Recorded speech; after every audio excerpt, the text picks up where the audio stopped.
Hello and welcome to the 10th installment of Cincy Rims Roll Call. I'm Adam Visnick, your host, and today we're once again diving deep into the world of risk and insurance management. Today, let's unravel the journey, the challenges, and the victories that our next guest has encountered.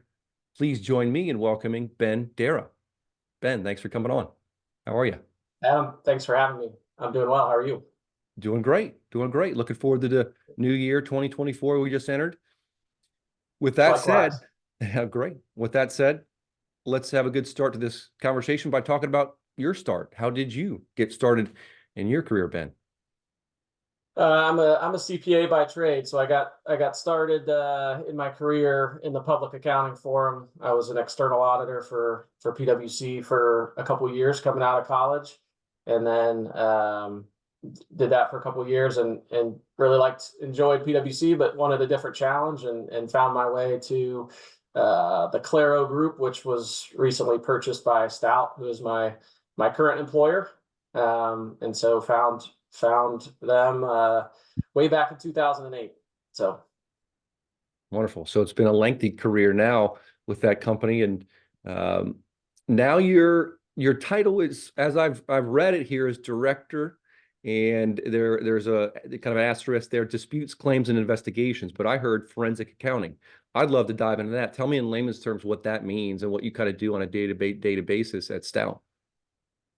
so I am forensic accountant in the claims space. So we're part of a broader disputes, claims, and investigations group. I'm part of our claims group and focus primarily on assisting policyholders to prepare, analyze, document, and present their insurance claims when they have the occasion to file a large claim. And I primarily am working in the property damage and business interruption space. So, what that really entails is we'll come in and assist a policyholder when they have a claim. They'll provide us documentation surrounding the costs, the losses.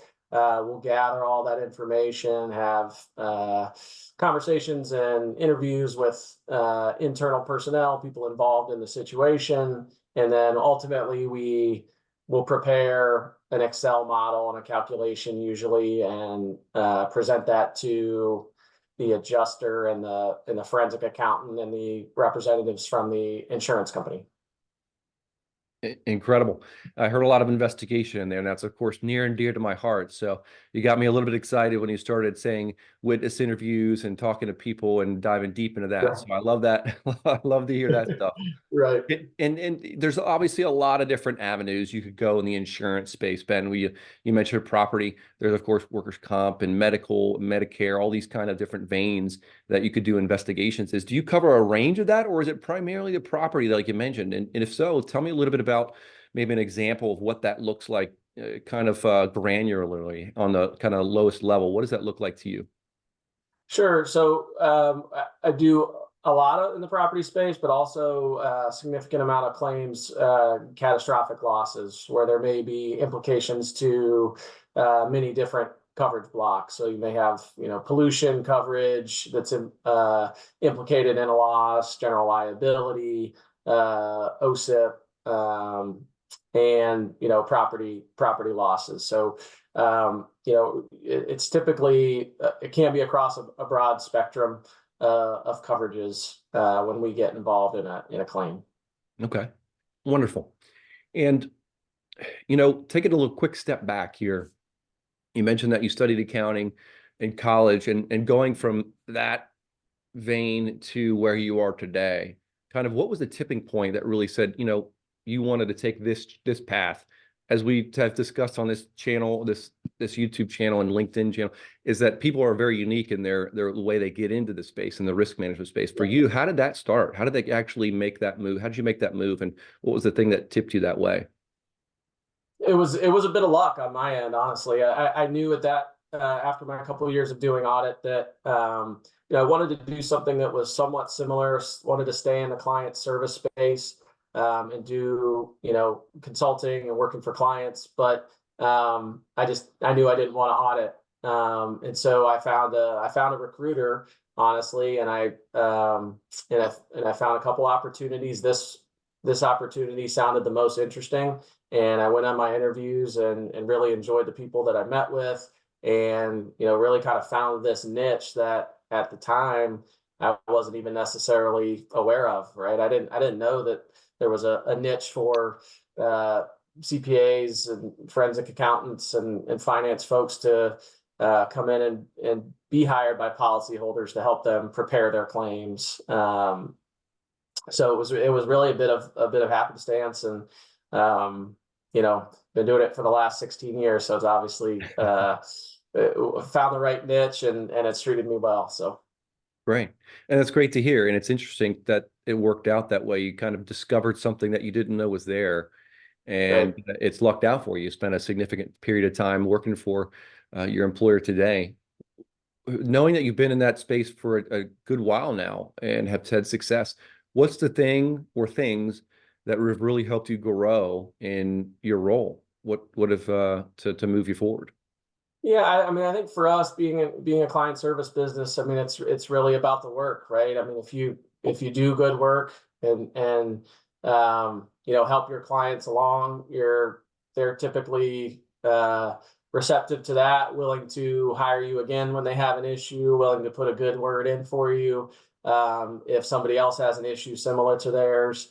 So first and foremost, it's about doing good work, and then secondly, kind of developing relationships as a result of that good work. We've been lucky enough to develop a lot of good relationships with our clients, as well as a lot of insurance brokers and lawyers that we work with, and get referrals through to new clients. So it's really about doing good work, building relationships, and being there for people when they need you.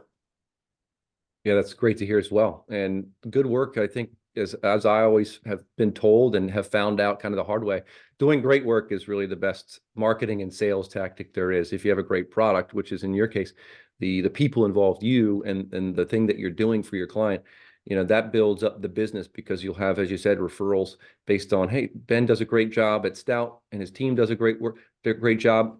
You can't go wrong. And that does all the marketing and sales and networking that you could possibly need. Yeah. On the other end of the spectrum, we can never go through our lives without some obstacles in the way, and specifically our career. I know I've had them. Tell me about a time where you might have had an obstacle, something that was challenging to you, and what that was, but how also you got over that obstacle.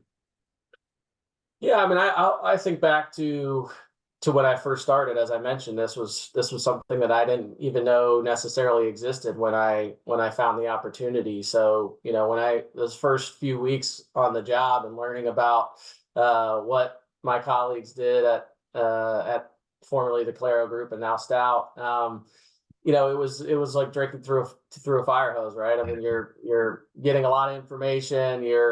It's some of it's going over your head, but ultimately it's a combination of again doing the work, putting the time in to learn it, and then I've had a lot of great mentors and a lot of folks to look up to kind of help you through those times. You need to lean on those people, and it was evident from the time I started this that there were folks that I worked with that were very successful in what they did. They knew the things that I didn't, and so I asked a lot of questions. I leaned on them, and ultimately, as you start to pick up techniques and knowledge along the way, you kind of become that expert over time.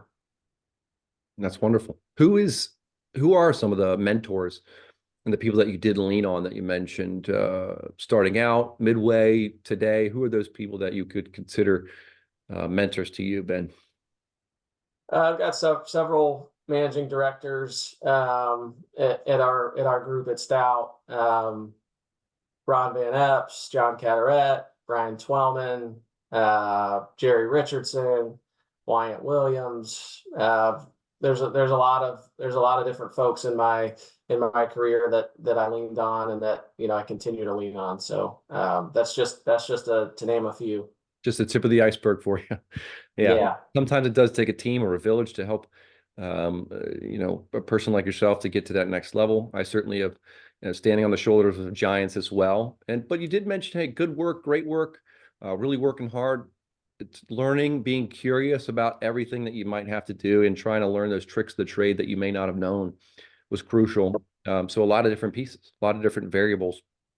Absolutely.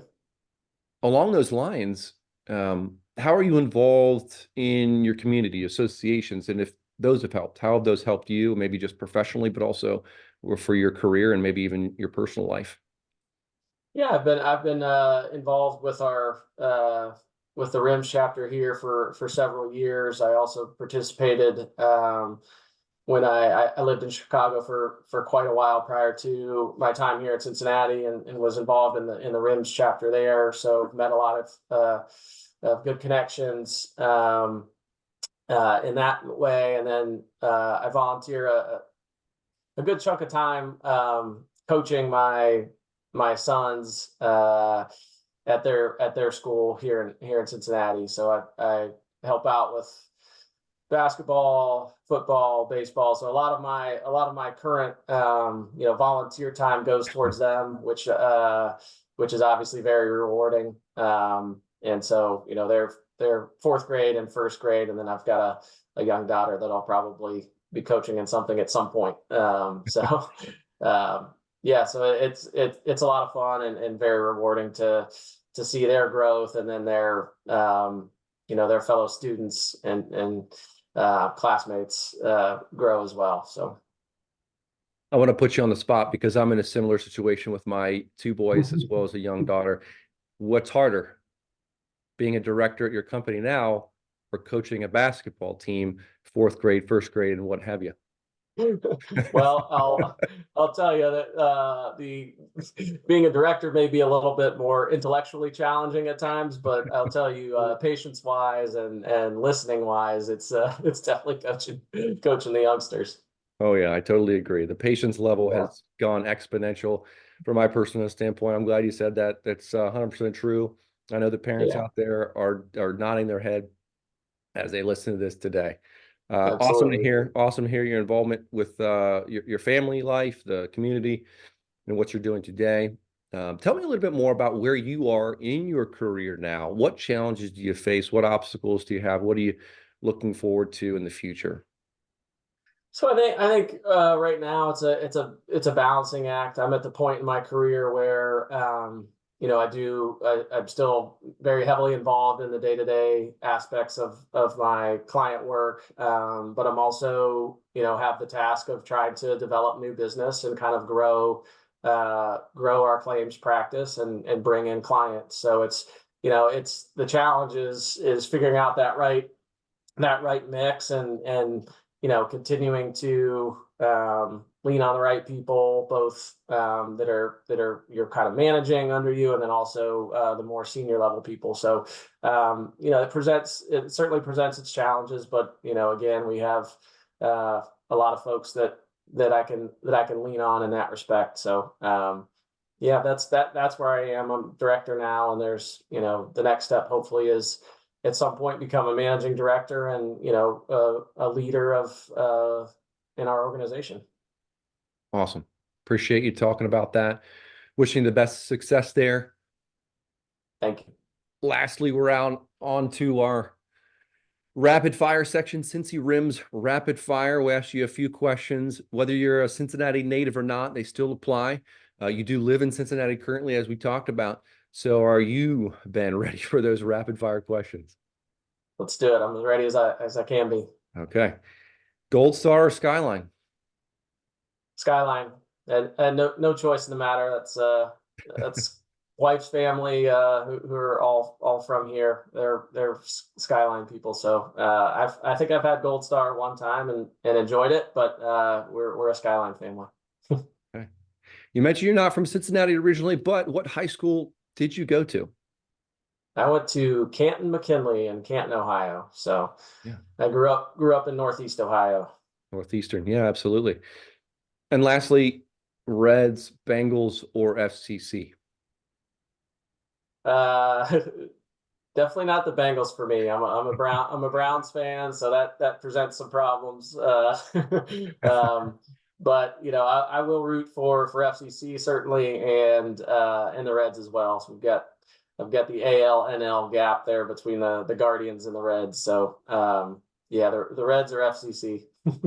Wonderful. Yeah, the Browns had a great season this year, so one of a few, but they've been playing great lately. Bengals fell off a little bit this year with injuries, but hey, that just happened. Yeah, That's yeah, it NFL. happens. It came to a sad end for us as well, but you know, they did have a good season. So Absolutely.